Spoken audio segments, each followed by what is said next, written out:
everyone. So in this video, we're going to start off by reviewing all of the different types of transformations that we've covered in the last few videos.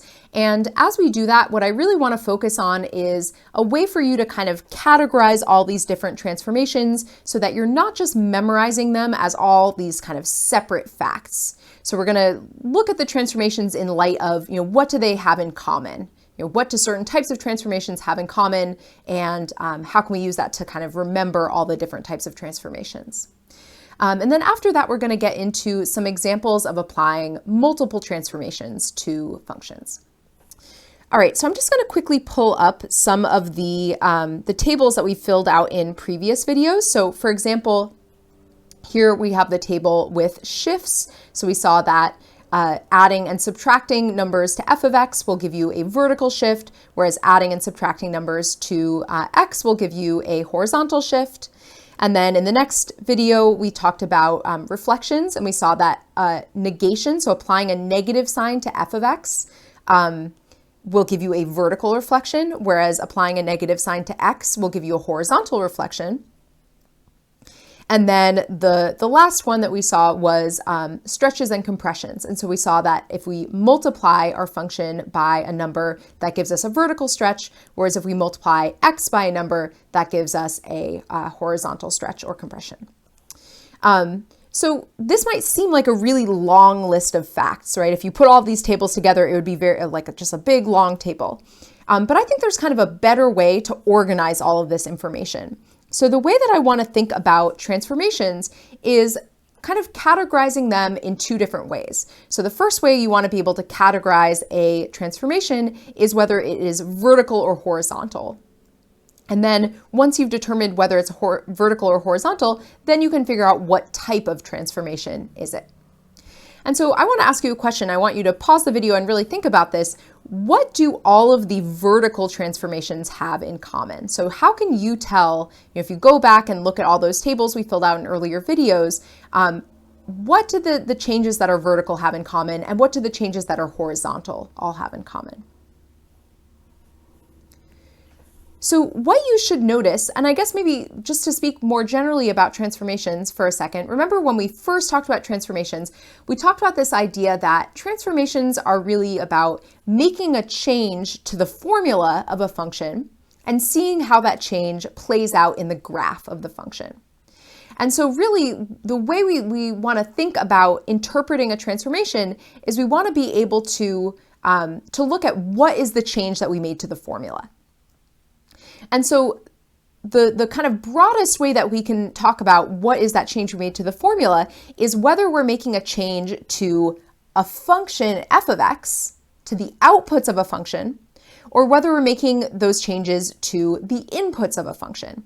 And that's how we determine whether a transformation is vertical or horizontal.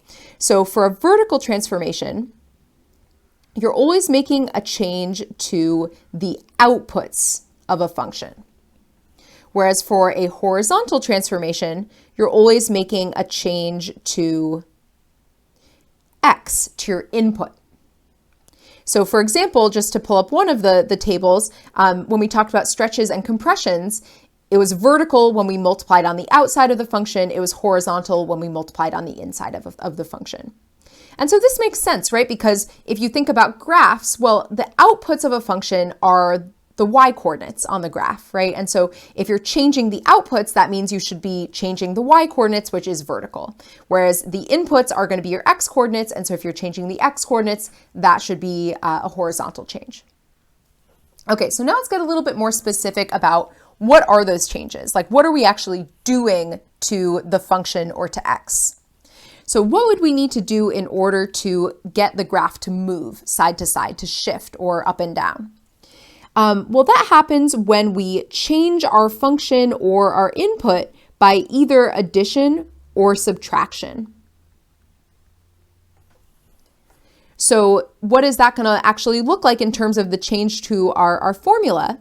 Well, if it's a vertical shift, that means that you're going to have your function plus or minus some number c. And by the way, on this whole table, I'm going to be treating c as a positive number. So when I say plus or minus, that kind of encapsulates both adding or subtracting. On the other hand, if you have a horizontal shift, well, that's going to happen when you're either adding or subtracting a number from x rather than from f of x. Okay, so what about reflection? So what is the, we said that addition or subtraction is how you get a shift. What would be similarly the action, the change that you have to do to get a reflection? So we talked about this as this word negation, which basically means multiplying by -1.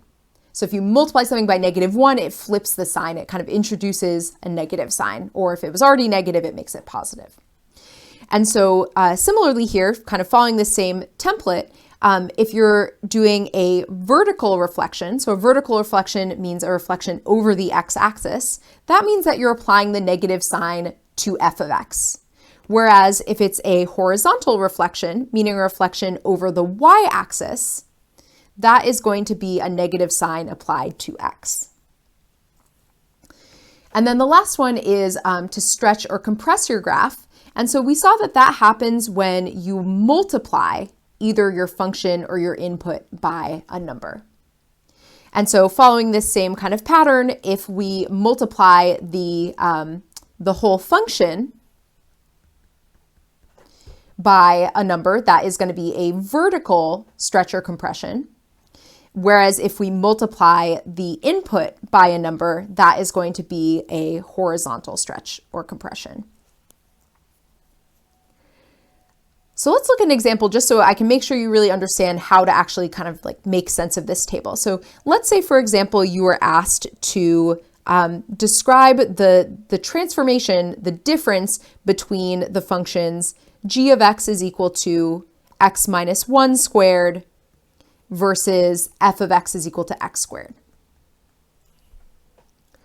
So basically what you want to do is look at what is the change that you're making to the function. What change was made to f of x to give you g of x, and we're going to categorize it in two different ways. We're going to categorize it by what's the operation we're doing, and then are we doing that to the input or to the function as a whole.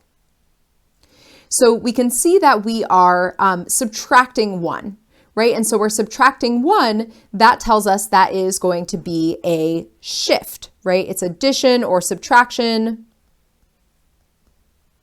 And we can get a little bit more specific in a moment about which way it's going to shift. But it's addition or subtraction, so that tells us it's a shift. And then we can look at, are we changing x, or are we adding or subtracting to x or to f of x? And we're subtracting from x, right? Because if we were subtracting from f of x, then it would be like x squared minus 1, not x minus 1 squared.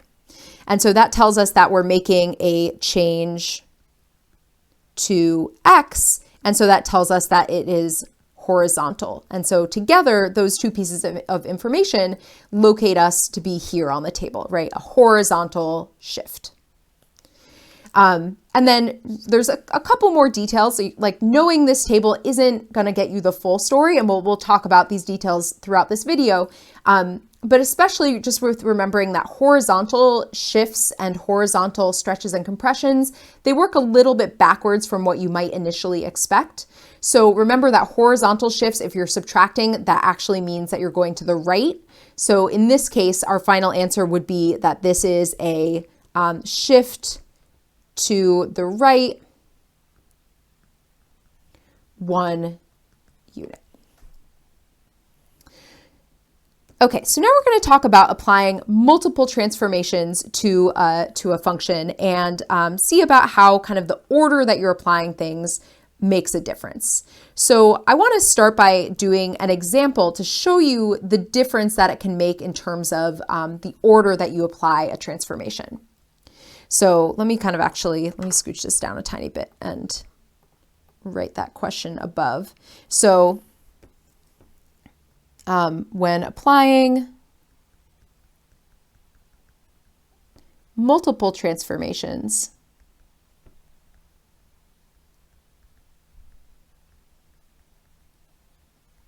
does the order matter?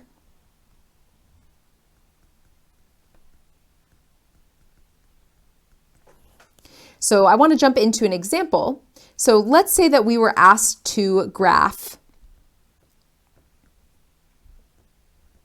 the function g of x is equal to negative x squared plus 1. So we have multiple transformations going on in this graph. And so the first thing I want to talk about is, what are those transformations? So the first thing we can see is that we have a negative sign applied to x squared.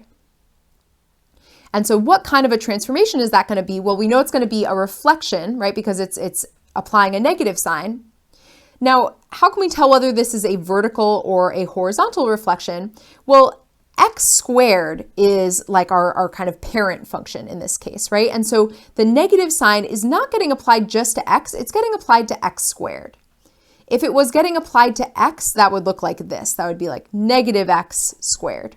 And as we saw in on your worksheet from the reflections video, you should have noticed that actually a horizontal reflection on x squared doesn't actually change how it looks. But regardless, that's not what we're looking at here. We're looking at a vertical reflection.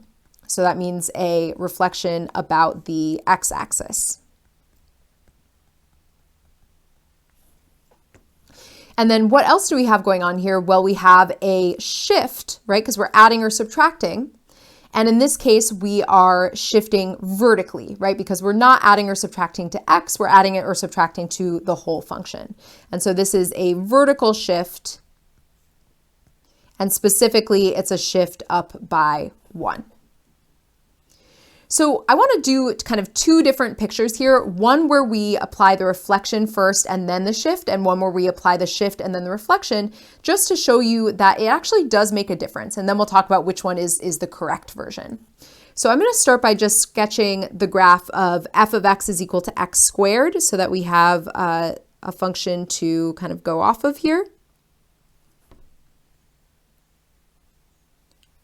Okay, so the first one I want to do is on this first example, I want to first apply the reflection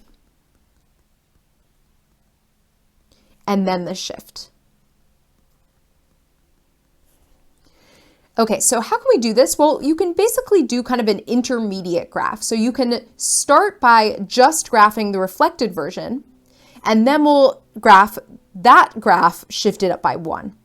So frequently in these multiple shifts, I think the kind of friendliest way to do it is to kind of break it into steps, to not just try to graph it all the transformations at once, but to kind of do them one at a time.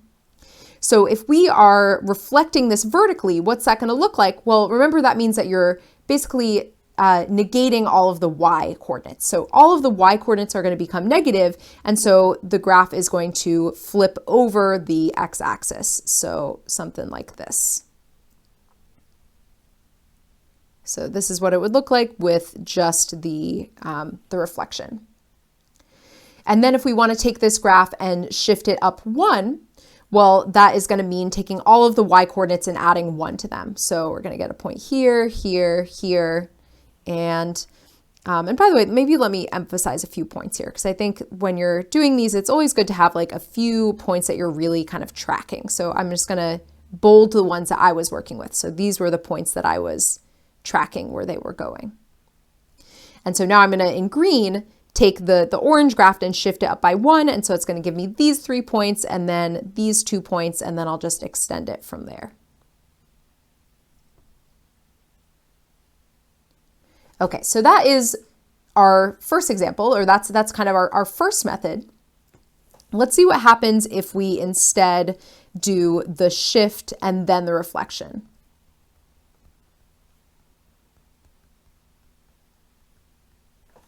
So I'm going to start by, again, sketching the graph of our parent function.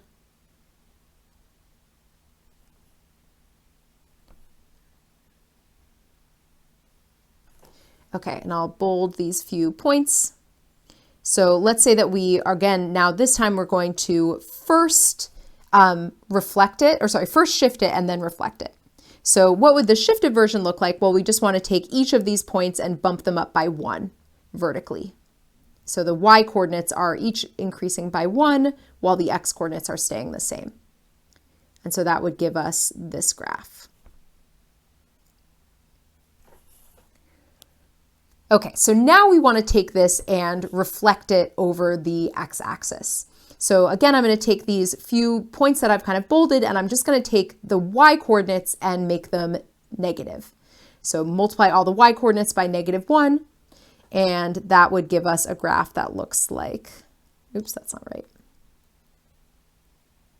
this.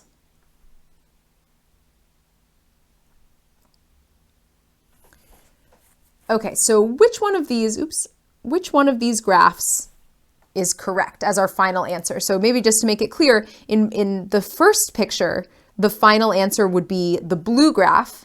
In this picture, the final answer would be the orange graph. So which one do you think is the correct one? And how can we maybe like check which one is correct? Well, we could check by plugging in points, right? So for example, let's say we wanted to evaluate g of 0.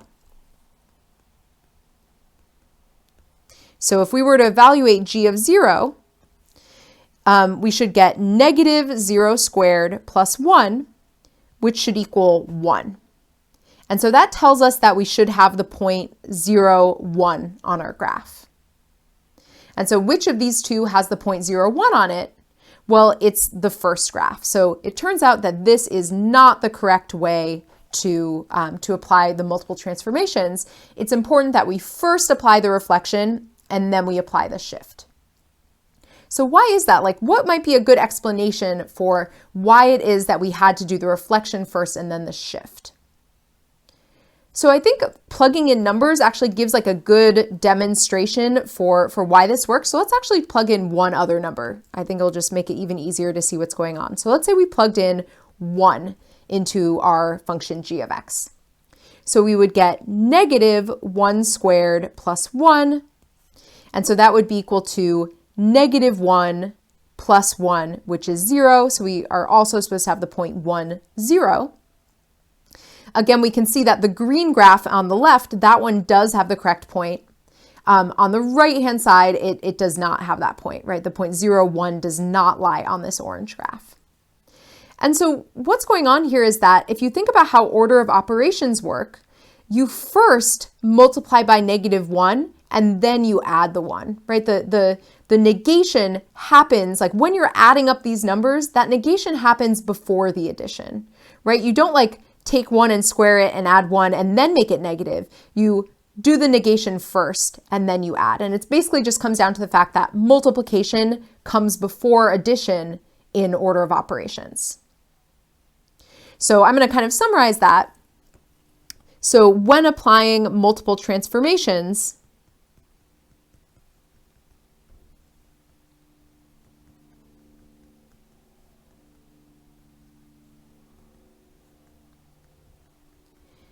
you always have to apply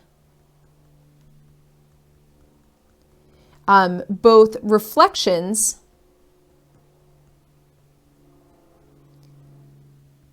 and stretches or compressions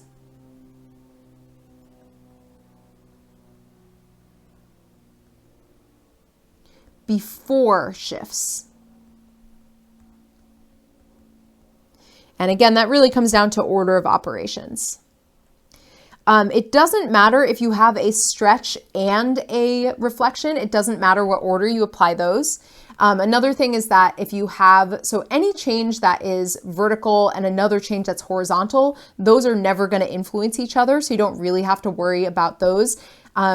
Really the main one, what we're going to see is having like a vertical stretch or vertical reflection as well as a vertical shift. That's really the main one you're going to have to remember, is that to apply the reflection before you apply the shift. But if you want to just kind of remember this as a general rule, if you just always do reflections and stretches before shifts, that's never going to lead you astray. But like I said, if like, for example, you have a vertical reflection and a horizontal shift, it's actually not going to matter which order you do it. Might as well just always do it this order so that you never get kind of mixed up. Okay, so let's get into some examples of actually applying these multiple transformations.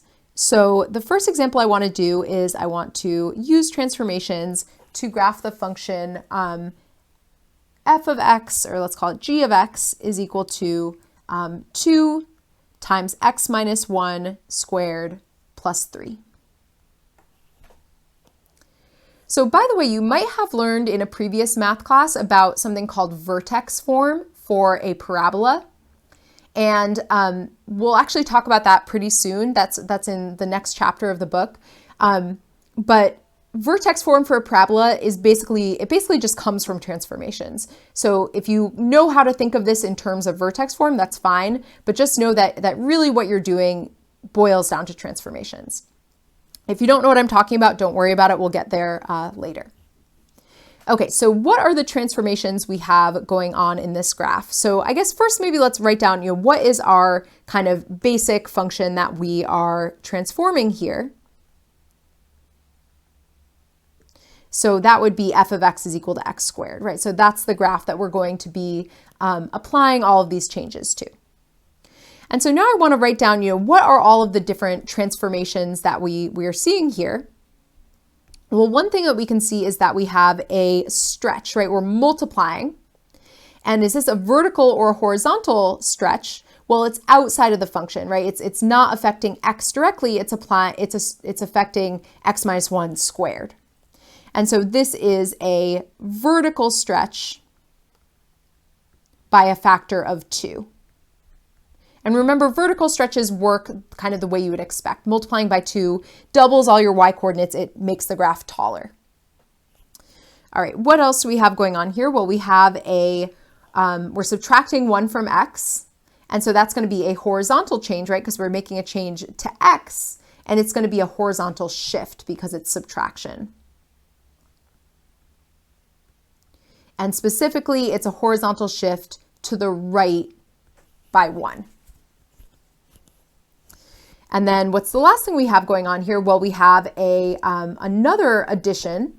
This time we're adding to the function as a whole, right? So this one is actually going to be a vertical shift. And vertical shifts go the direction you would expect. So this is going to be a vertical shift up by 3. Okay, so I'm going to start by graphing our original function here. And we're not going to do every single one. We have 3 transformations here. We're not going to draw like 3 different graphs. I think the easiest way to approach this is probably to first apply the stretch. And then once you have the stretch applied, then you can do the shifts. So let me get this drawn. So here is our original function, f of x is equal to x squared. So let's start by stretching this vertically by 2. So that means that we're going to take all of our y coordinates and multiply them by 2. So this point at the vertex, this point at the bottom here, that's going to stay at a height of 0, right? Because 0 times 2 is still 0. But these points that were originally at a height of 1, those will be doubled to become at a height of 2. And then these points that were originally at a height of 4, those are going to be doubled to become at a height of 8. And so this function that I'm graphing here, this would be if we had only applied a vertical stretch without the additional shifts that we have. So from here, if you wanted to, and let me just fix this because it's bothering me a little bit. If you wanted to, you could graph the horizontal and vertical shifts each individually, but I think it's not too hard to do these at once. So let's do both of them at the same time. So that means that now working with this blue graph, the one that has the vertical stretch, we're just going to take each of our points and we're going to shift them to the right by 1 and up by 3. So right 1, up 3, right 1, up 3. Sorry, I think I lost track of where I was here. Right 1, up 3, I can count. Right 1, up 3, so that gives us kind of our central 3 points, and then this higher point here would be right 1, up 3. So these 2 points at the top are going to be off of the graph, so I'm just going to actually not draw those, these 2 points, right? Those, if you shift them up 3, they're going to come off of the graph. So let's just stick with these 3 points. And we know what the general shape looks like, so we're pretty good with these 3 points. And so this would be our final answer, would be the graph in magenta. Maybe I'll label this so that's really clear. That is our final answer. So by the way, if you're not a big fan of doing these sketching multiple graphs, there is another way to do it. So one thing that you can always do is, we've talked about what is it that's actually happening to your points, right? We've talked about, well, if you're doing a shift, you're adding or subtracting a number to your X or Y coordinate. If you're doing a stretch, you're multiplying your X or Y coordinate by a certain number. And so if you wanted to, you could take the original 5 points that we had kind of delineated in this parabola, and then multiply each of the Y coordinates by 2, add 1 to the X coordinates, and add 3 to the Y coordinates. So you could kind of do it all at once. I think that is a little trickier, and you could definitely make a mistake that way. So I think the safest way to do it is to do some kind of intermediate graph, just so you're not juggling all of these changes at once. And again, just make sure that you're doing the stretch before you do the shift. Okay, so let's look at another example. So in this one, we are going to graph the function h of x is equal to negative absolute value of 2x plus 3. And so first thing we want to identify is, what is the kind of basic graph that this one is a transformation of? Well, that would be f of x is equal to absolute value of x. So that's the graph we're going to be applying the transformations to. Okay, so what are the changes we're making here? So just kind of going left to right, we can see that first of all, we are applying a negative sign. So we know that that's a reflection. Now that negative sign is being applied outside of the absolute value, not to the x. And so that tells us that it is a vertical reflection. And so a vertical reflection is another way of saying we're reflecting over the x-axis. Okay, so what else do we have going on here? Well, we're multiplying by 2, right? So that's going to be some kind of a stretch or compression. Now, is it a horizontal stretch or compression or vertical stretch or compression?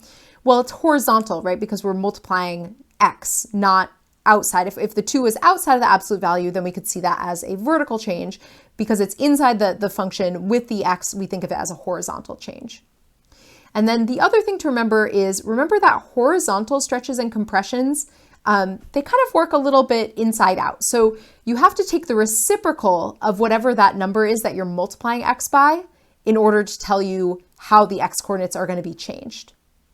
And so in this case, the reciprocal of 2 is 1/2. And so that means that we're actually going to be compressing the graph horizontally, right? Because we're going to be multiplying all of the x coordinates by 1/2. And then finally, we have we're adding 3, and so we know that's going to be a shift. It is outside of the absolute value bars. We're not adding to x, we're adding to the function as a whole. And so that tells us it is a vertical shift.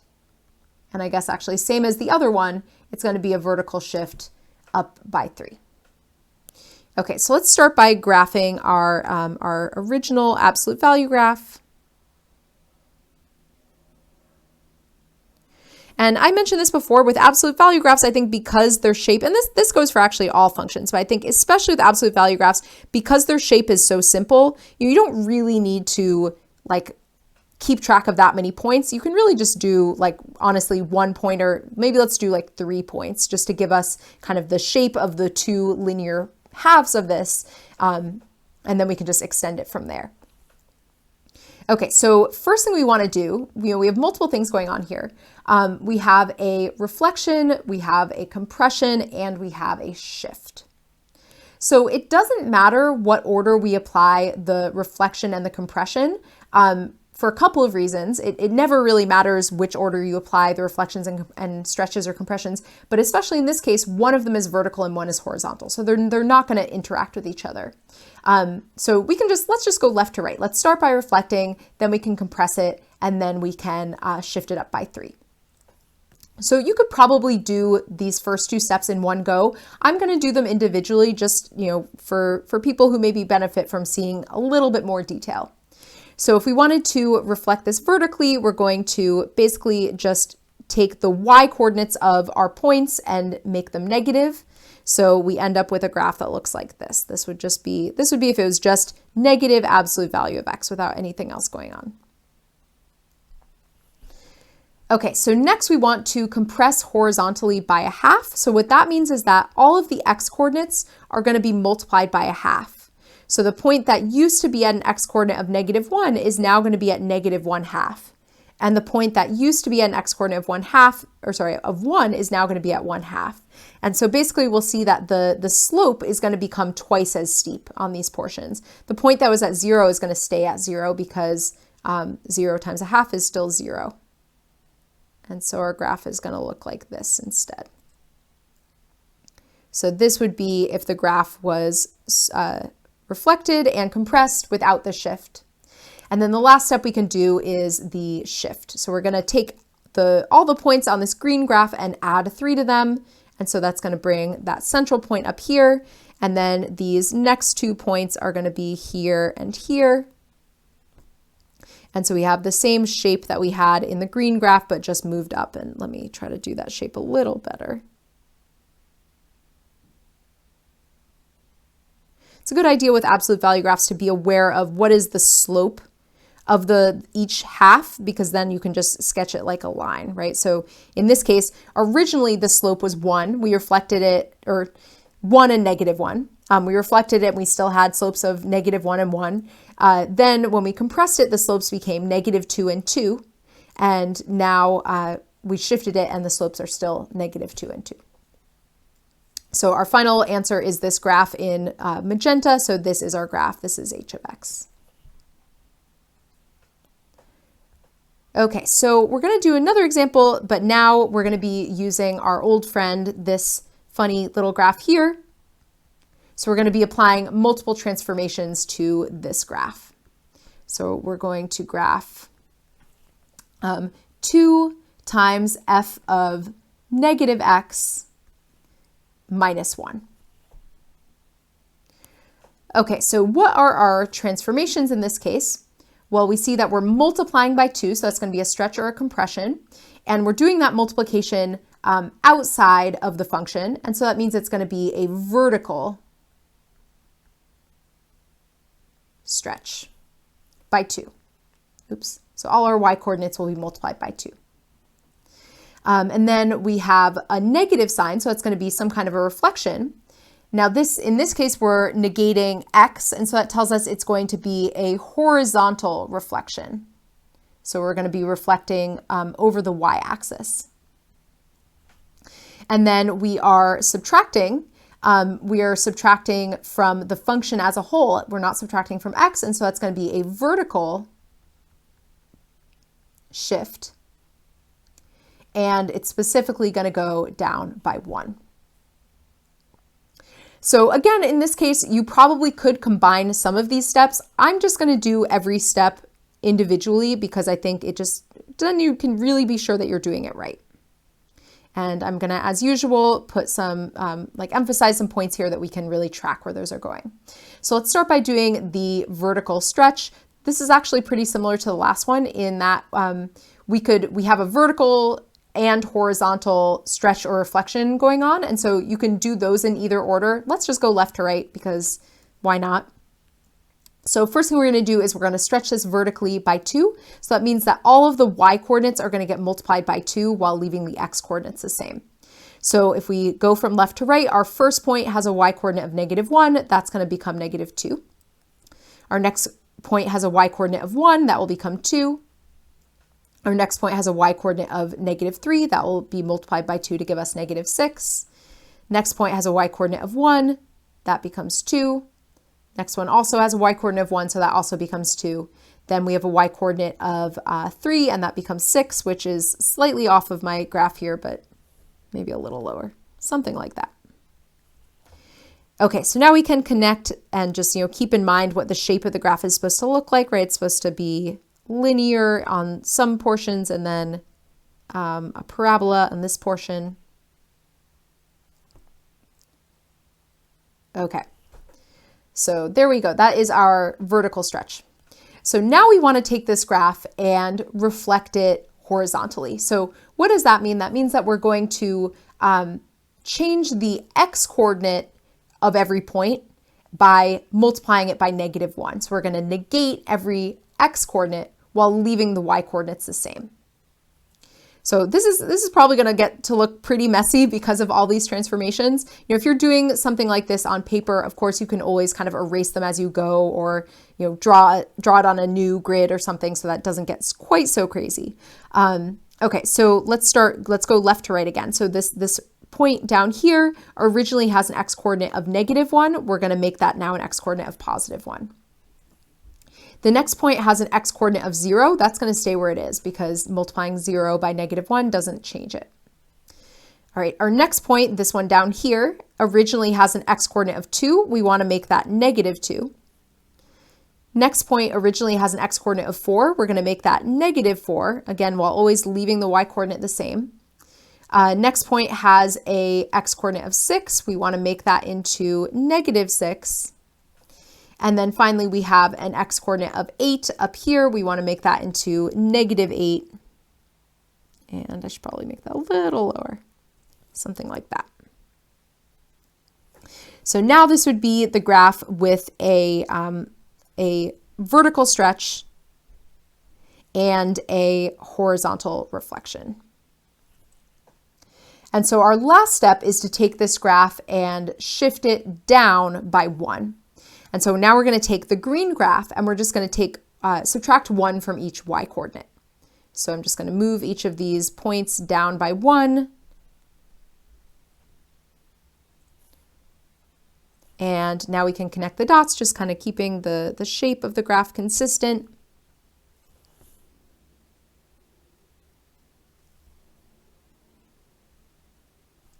And that will be our graph.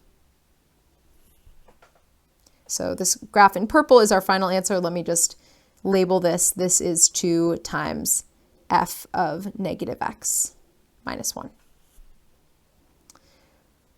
All right, so that is it for this video. Please check out the worksheet that goes with this video so you can get more practice yourself with this stuff, and I will see you on the next video.